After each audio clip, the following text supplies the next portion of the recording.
Las autoinstrucciones son frases o mensajes que te haces a vos mismo para afrontar de una manera adecuada la ansiedad elevada o los ataques de pánico. Esta es una técnica, podemos decir, de carácter superficial. No basta por sí solo para superar un problema de ansiedad o de crisis de pánico, pero puede ayudarte a manejar la ansiedad anticipatoria y las crisis o amagos de crisis. Es una técnica muy útil para reestructurar nuestros procesos cognitivos, para reestructurar nuestros aprendizajes, nuestras formas de pensar y de accionar cuando las crisis comienzan a producirse. Es decir, van a ser súper útiles y efectivas ante situaciones que uno ya supone que van a provocar ansiedad. Las autoinstrucciones son también una técnica efectivísima para modificar los pensamientos, teniendo muy en cuenta que en la forma en cómo pensamos se encuentra también la clave para modificar la ansiedad. Así que te propongo lo siguiente: antes de empezar con la técnica propiamente dicha, vamos a hacer un apartado donde te voy a explicar un poco de qué se trata esto de que podemos modificar lo que pensamos para poder modificar nuestra relación con la ansiedad. Y si te dijera que el secreto está en la realidad, muchas veces creemos que solo existe aquello que conocemos. Esto nos da seguridad, nos permite mantenernos en nuestra zona de confort. Acumulamos historia, acumulamos pasado y nuestras decisiones se basan en algo que nos sirvió en momentos determinados, pero que no somos capaces de analizar si sigue sirviéndonos ahora en el presente. Y así estereotipamos las conductas.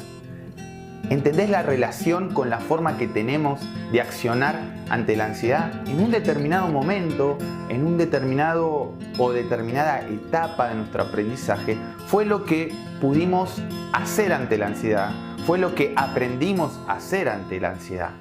Nuestros valores, nuestras creencias, nuestros miedos están situados en esa zona de confort. En psicología social las llamamos matrices de aprendizaje. Otro aporte interesantísimo y esclarecedor y científico lo hace la psicofisiología, ¿no? Dice que el cerebro humano está diseñado para orientarnos a la acción, para ayudarnos a dar una respuesta adecuada a las dificultades del entorno. Cómo seguimos asociando cada uno de los conceptos de las diferentes ramas de la ciencia o teorías que ayudan a entender a cómo nos manejamos ante la ansiedad, ¿no? Cuando no somos capaces de distinguir lo real de lo imaginario, el cerebro empieza a asociar ideas simplemente de lo imaginario. El cerebro empieza a asociar ideas de forma aleatoria y la relación entre las tres partes del cerebro, que son lo más primitivo, es decir, se dice reptiliano, lo límbico, que tiene que ver más con las emociones, sensaciones, y el neocórtex, que tiene que ver más con todos los procesos cognitivos, se convierte en algo anárquico, se desorganiza y nos termina enfermando. Estos dos aportes, tanto de la psicología social y de la psiconeurofisiología, ¿te suenan a tus respuestas desmedidas en situaciones que deberían elevar la ansiedad de una manera normal y adaptada? Vamos un poquito más allá. Es que somos responsables de lo que vemos. No soy víctima del mundo que veo, sino del mundo visto por mí. Soy responsable de lo que se ve, no de las cosas que se presentan ante mí. Es verdad, y soy psicólogo social y doy fe de eso y estudio esos procesos, que puede ser difícil cambiar lo que está al alcance de mi vida en mi entorno. Pero sí puedo cambiar mi visión de las cosas porque tengo poder sobre mí mismo. Y aquí es donde se nos muestra el secreto. En nosotros está distinguir lo real, aquietar la mente, apartarla de especulaciones y deberíamos. Seguramente me estás mirando mal y preguntando ¿cómo hago? Bueno, bien, de la siguiente manera. Poné límite a tu monólogo interno, sería lo primero que hay que hacer. Los expertos lo llaman el self-talk, ¿no? O la autoconversación. Existen varios tipos de voces interiores que pueden afectar el equilibrio emocional. Vamos a ver algunas. Tenemos la voz interna del victimista. Considera que sus problemas no tienen solución. Cree que hay algo en él que le impide conseguir lo que desea y se rinde para caer en estados depresivos. Su monólogo es de un tono desesperanzado. Tenemos la voz del perfeccionista.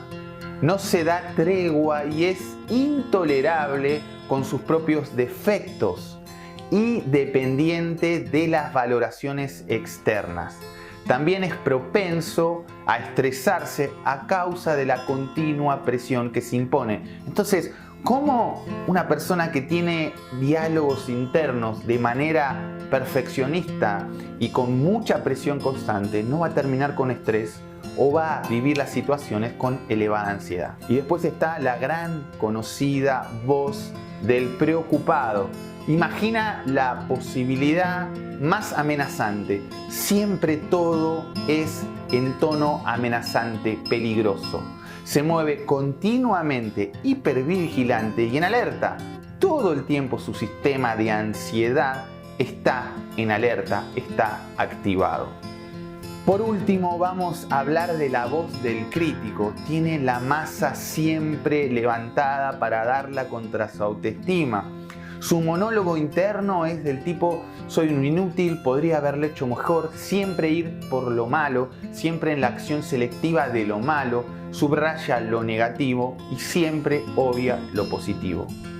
Ahora sí, una vez que ya conoces un poco de qué se trata esto de que sos lo que pensás y que conociéndote de por dónde vienen mis patrones de pensamiento, puedo empezar a también manejar mi ansiedad, empezando a romper viejas estructuras, vamos a aplicar y aprender a aplicar esta técnica denominada autoinstrucciones.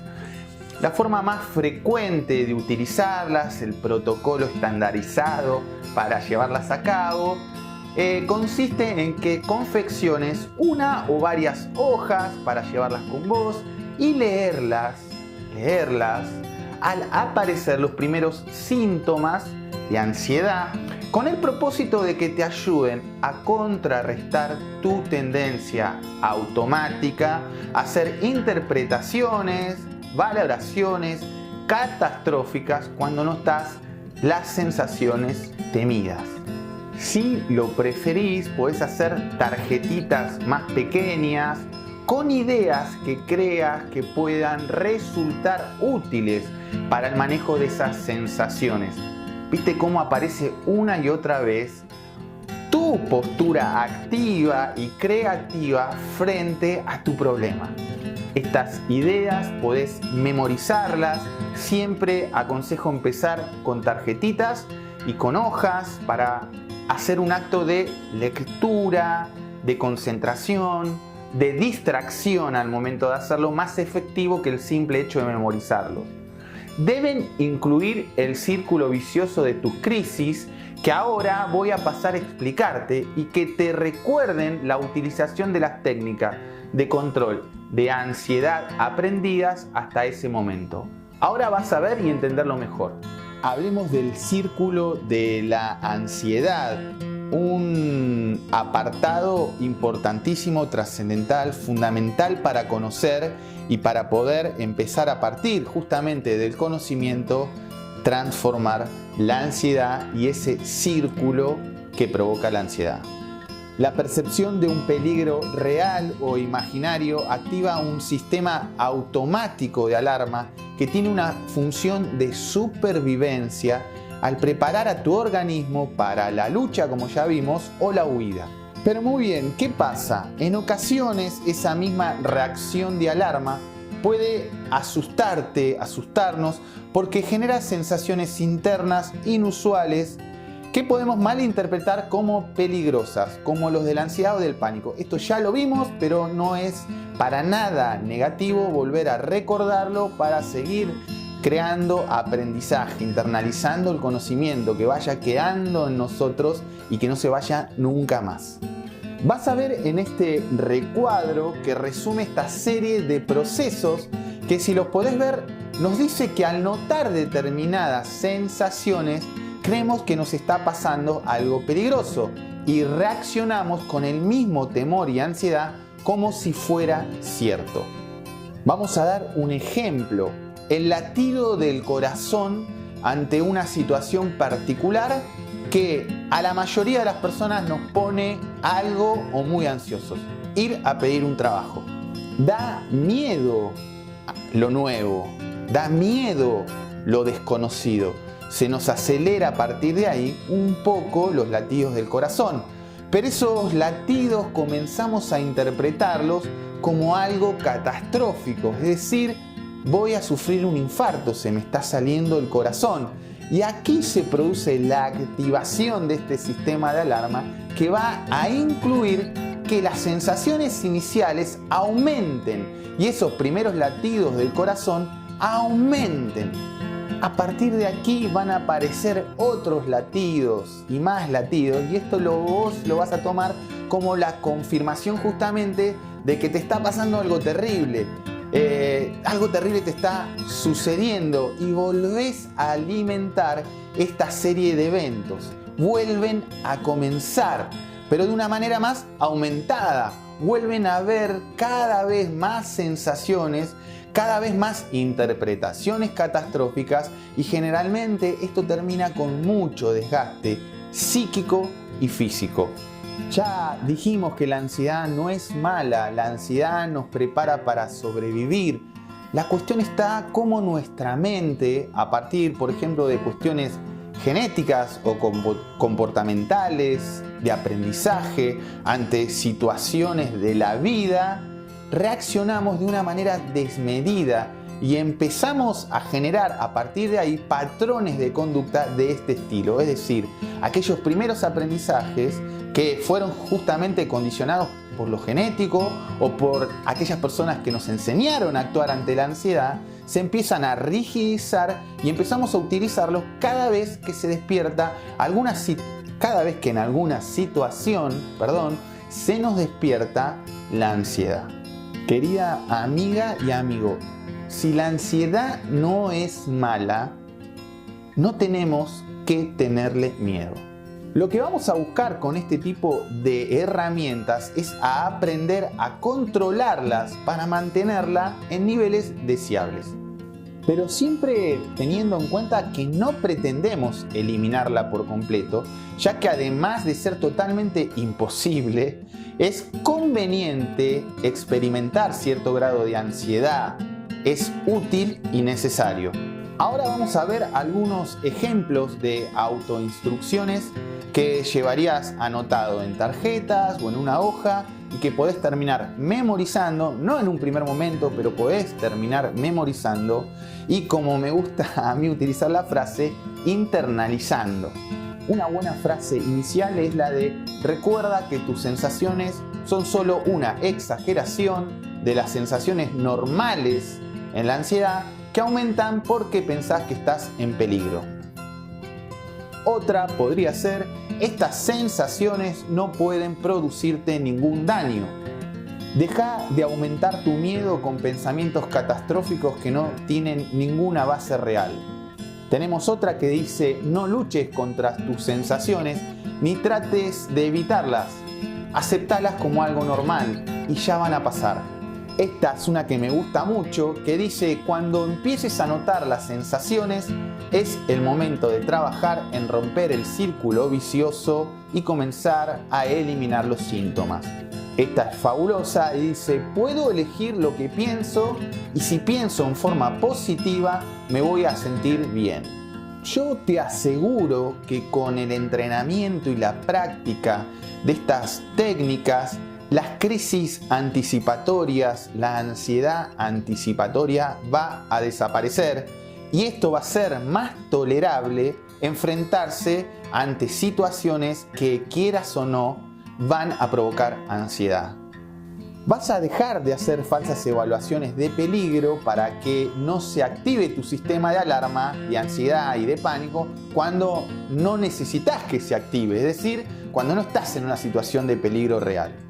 Esto lo vas a lograr rompiendo la parte del círculo vicioso que está señalada con la cruz, que es la que te lleva a evaluar como amenazadoras las sensaciones internas normales que todos notamos cuando estamos nerviosos. Hasta aquí este quinto video con la cuarta técnica, las autoinstrucciones.